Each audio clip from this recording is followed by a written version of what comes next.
You know, when you're in the 12th phase, you're very lost as a person. My parents were kind of engineering karoge to sab ho jata hai. GSOC wala part was like you get the FOMO. So everyone started, okay, we have an evaluation, you have to do that. If you crack that, we'll select you for GSOC and we'll give you mentor support and everything. Started with it was going good, but there were at times, you know, when things were not working out. Like it is supposed to work out. Yeah. Even the other person is doing the same thing. Why is it not working out for me? It should also work out. So there were things. Hi everyone, my name is Hasmata and today we have Sanya with us who has cracked GSOC in her very first year of engineering. So let's have her here. Hi Sanya, pleasure to have you. Hi everyone, this is Sanya. So since my 10th or 12th, I always believed that I would do something in the biology field because that was something, you know, I was very interested, or you can say that I was good at it, which is simply. But I ended up not being in a so-called, you know, bio field. I got into engineering and stuff, which was pretty, I have never imagined that I would get into this. So it was during the 12th phase. You are done with your 12th, and you know, everyone is like, especially in India, when you are, everyone is like, oh, it's 12th, you have to make a decision about your life. But you're way too young to decide what you want to do because you haven't explored everything. So how are you so sure that this is the field I want to do, or this is something that means the world to me? So I was very confused about you know, not need, then if I go into a bio field, or should I do something about psychology, because I loved psychology. I loved getting into people's head. So that was fun thing to do. I was very not sure about something because it's like you have to make a decision and then you might not regret later. Yeah. Okay, I had this thing in my head, so I was like, let's do something which I am sure that I hate the most. So that was engineering. So if I can't figure out what I like the most, let me do something I hate the most. That's Wow, engineering. that's Yeah, I don't know why, but that always works out with me. It's like I always hated dancing. So because my sister was apparently very good at dancing, so I hated it. But later, then I started, you know, vibing with the music, and I got better at it, and I loved doing it ever since. So I think engineering started like that way. So I was like, either I'll get into the depths and start loving it more, or maybe I'll find a more stronger reason to hate. And when you do things you hate, you do not have expectations. So there Okay. is no falling back and, you know, that failure phase. So that was Makes a plus sense, point. makes sense. And I like this point you mentioned that, right? A lot of, I think audience also will relate. A lot of us have this mindset that, you know, I have to have it all figured in 12th. I have to know what course I'm going to pursue, which college I'm going to pursue it, and the timeline of your life is already laid out. It must be very scary for you, right? When, you know, you see your peers doing this, but you're going to choose something you hate. I like the logic that you don't have expectations from it, but I also feel like it's a very scary place to start with. How did you go about doing that? To be honest, it was a scary and a risky choice, to be honest. But the thing was, you know, when you're in the 12th phase, you're very lost as a person. You don't know what is right, what is wrong, and everything.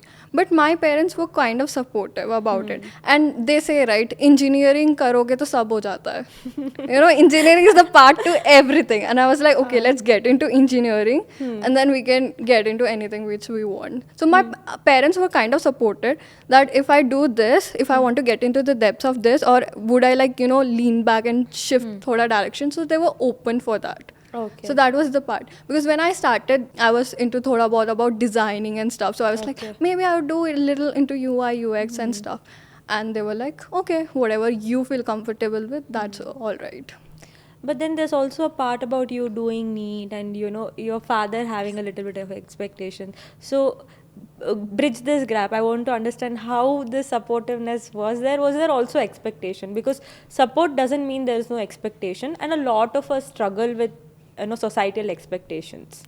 So I was, since 9, they put me into a coaching school kind of environment, which I was not a very big fan of because I love doing everything. I liked extracurriculars, academics and everything. So that was little bad. But then they were like, you have to do it for 2 more years, like 11, 12, and then you can get into the field and then you can do anything you want. Okay. So it started with that. But in 11th, you get into it, and then in 12th, they put me in hostel, which I was not a very big fan of. Okay. I didn't like the environment much. I did not feel comfortable enough there. So somewhere that had a very, mental impact on you, because you just don't like the environment. You cannot like places. You cannot do things. True. But still, I used to struggle around with it. But I used to try my best. Like, I would do this. I would learn about it. I would go into depth of this and learn more. But sometimes you're just like, you don't want to do it. So, but I was like, okay, I started with it. Let's do it, because I liked biology at the end of the day. So let's do it. Let's get into it more and then see how it goes. Makes sense. So that was all about it. But yeah, my father always liked doctor. He was like, give the exam. We'll see later what happens or not. But you just give it for now. So that was something he was like. So if you have to summarize, there was a little bit of expectation, little bit of your own environmental situation, but you also had your own confusion. But Yeah. still, you kind of didn't give up, which most people do, or people tend to delve into a situation. So if you have to summarize, like, what really helped? Okay, I have this kind of mindset that if I start something, no matter how many times I feel like failing or giving up, I will put an end to something I started, because I decide to start it. So it's like, if you're not taken the journey, I like to start my journey with the road not taken. So go to an unexplored part, do it. But since you started it, go to the end and see how it goes. Either it turns into a beautiful lesson or a beautiful story to talk about it to your friends and laugh. That's really sweet and also nice, Sanya. You said it in a very sweet way. Okay, fine. When you chose the road not taken, you came to Polaris. How was your journey? You just didn't come to Polaris. You did GSOC. Okay, it is Yeah. a big leap. Talk about that. I would love to know more. Okay, so GSOC started. Okay, we had this pre-cohort sessions, and that's when a senior of us was, or everyone was getting indulged in this thing. Like, it's GSOCs, this person has cracked, these are our seniors, they have cracked this. And I was like, what is GSOC? Because he's sitting and explaining that all the time, and I was still not able to understand, grasp it. Because I was not from a very engineering background to even understand. So I just Googled it out, what is GSOC? And they were like, open source contribution. I was like, okay, what is open source? That was the second thing I searched, because I was not able to understand. So I got into that, understood that more. And then you get into the college wala phase. You get into doing stuff. So here they had they were promoting more startup culture. So I was into that culture, getting an experience, hands-on everything. Exploring a little about designing, getting into the depths of coding, learning about the languages they are teaching, or some languages which I find interesting. So learning about that, getting into doing some little crazy projects, cute little gifts for my, make a small website for my sister and be like, hey, look, it's your happy mother. It's had animation on it, look at it. So it started with all that. I think GSOC wala part was like, you get the FOMO. So everyone started, okay, we have an evaluation. You have to do that. If you crack that, we'll select you for GSOC and we'll give you mentor support and everything. So that's when it started. You have the FOMO. It's like people are doing it. Everyone is doing it. You have to also do it. It's hard being the odd one out, when you have not figured out your life. Yeah. That's when it's hard. So got into it, started with it, liked it at the start because it was very new and refreshing, something to do.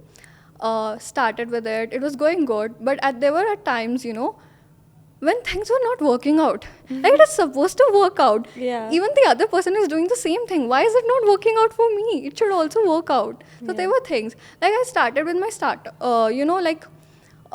getting the project. So I was doing deploying. How do I say it? Getting the project and stuff. So getting the setup of that project. So I was having issues with that, because other people who were also choosing the same organization, they were able to do their setup of that in 2-3 days. But I was having apparently some issues, and even in the documentation those issues were not specified. And I was like, what do I do? Because there are not many people who knows about open source, so you cannot randomly go ask someone, this is not working out, how do I do it? And there are not many videos about that, like, you can figure it out what is wrong and how do I overcome it. So it's like lack of awareness about open source is a problem when you're not able to fix things. So there is no one who is going to be helping you out. So at that time, my peers were very supportive about it, and even the mentor was. So they sat with me. I used to like delete the whole thing, and and start it again, because it was like Linux commands and all the stumps, and it was into VirtualBox and stuff. So I had to delete everything, go back and restart everything and do it. It's pretty tough. I think I took like 8-9 days just setting it up. So it was a lot of late night Google Meets with Okay. my peers, with the mentors, and sometimes they just entertain themselves by playing guitar and jamming sessions, and or we just sit and gossip, and at the same time we are doing work. So it was pretty fun in its own way. Yeah, but what interests me is that, when once you get a challenge, even though you have resources, like you said, you have peers and you had mentors, it takes a certain level of mindset or an attitude to use that resource, right? Not everybody is able to pick themselves up to that level. What helped you? What did you decide, or what was your mindset to kind of pick it up and not just be like, okay, this is not happening, so I let it be? Okay, so there was a part where I almost gave up. I sent a message to my like people here and all this thing to my admin and everything, like I can't do it anymore. This is getting too much for me. I'm getting way too overwhelmed by this. I can't do it.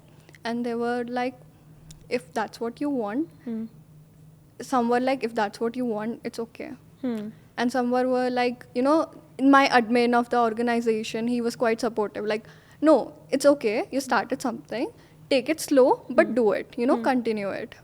And my mentors were quite supportive about it, like, keep doing it, it's all right. So I decided to take a small break of like 2 weeks or something. And then the FOMO starts to build up, because there were so many people who didn't give up, and I'm giving up. And then I felt like, what if I'm the left one in the crowd? What if things work for them? What if it doesn't? So the FOMO was somewhere, building up, playing a lot in your head. That was a part. Secondly, it was the urge to continue something, because you started something, you need to put an end to it. So that was also a factor that, affected a lot. And I guess starting something, you have to put an end to it. So I was like, let's go through the whole process and see. If it doesn't work out, let it be. So Very it was that. interesting. Because a lot of people take FOMO as a negative thing, and but you have used FOMO for your positive. Yeah. I like that mindset that you want to put end to things. But of course, what was one very big challenge that you are like, no, this is not going to happen, but you somehow ended up solving it? Okay. I'm like, I'm not sure about the subject the next day which I'm having, and I also have to make the changes. So it's like, either I focus on my academics or I have to do this, because at that night I have to choose one, because I Yeah. can't choose both. So I was very overwhelmed by that and overstimulated by that. But then I called my dad and stuff, and I was like, what do I do? He's like, you put in so much effort for the GSOC thing, do it for now. Midterm, it's okay to score a little less, but yes, little bit you can go through it and see it. But it's okay if you score a little less than usual. But I think you started something and you put in a lot of effort, a lot of months of that. So simply giving up now is, not a thing you should be doing. So I think that was like a horrible phase. You were like, you just wanted that to like just get it over with, let it just get done, and I'm done with it. I'm really glad that you didn't give up and you went through it, and it's now over, and you're also selected at GSOC. Yeah. So how did you celebrate? How did you feel when this mountain of a challenge was now finally you conquered it? First thing I was like, okay, now I got selected, I need to do more work. That was the first thing, to be honest. But also very Yeah, but it was it was nice like, work. yes. So there was the day the results were announced, everyone celebrated, everyone congratulated and stuff, and I was going home. So I was going home a little by the bus and stuff. So I just wanted to, scream in the whole bus, I got selected in GSOC. But I know they would not understand the context to it, and it would be very weird, standing in middle of the bus and saying everyone that you clear something which they don't have much idea about. So I wished, more people had the idea of GSOC, because I need to sit over and over and explain to people what is GSOC in its first, and then have to. So it somehow kills the fun. Like you have to sit and explain what it is, and then you have to tell that you got it. But then you say Google. Yeah. Yeah, there's some leverage. Yes. Okay, It's great. like it's Huh. in collaboration with Google. Yeah, okay, that makes it. That cuts Yeah, the deal. yeah. So you have a job at Google? Kind of can say that. Oh, glad. So throughout your journey, very very inspiring. You put it in a very straightforward, nice way. But I think like you touch upon a lot of things. Like when external challenges come, most people tend to like give up or like deviate. You haven't. That's very nice, very inspiring. If you have to summarize all of your learning, if you had to go back and tell your younger self in 3 points that Sanya, this is 3 things you have to remember going forward. What are those 3 things? You mean in life? Life, uh, GSOC, or just if you have to tell anything to yourself. Oh, I had a habit of writing, letters to an older self of mine so that I'll go back and read into it. And that's quite a nice habit to have, to be honest. I do that. So I think which letter I would have written previously would be is first thing would be I somehow tend to not very much like my smile, so it's okay, be comfortable with the way you are and be more confident with things. Take risk, it's okay. You're just getting started with the life, so it's okay to take risk and explore things. It's not wrong. And be more persistent to things and keep doing things which you started and put an end to it, because it always turn into something good.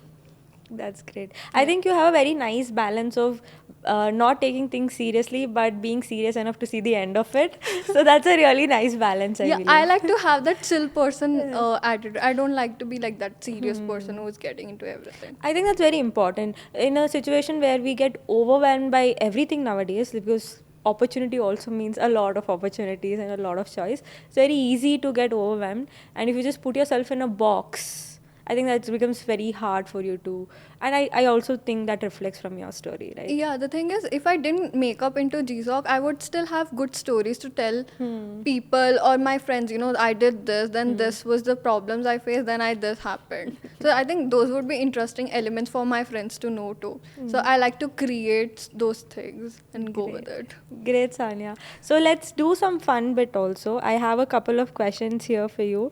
It's never have I ever. Okay. So let's see. What have you done? What have you not done? Oh, I'm pretty sure I've done everything. Okay. Never have I ever skipped a class to finish a coding assignment.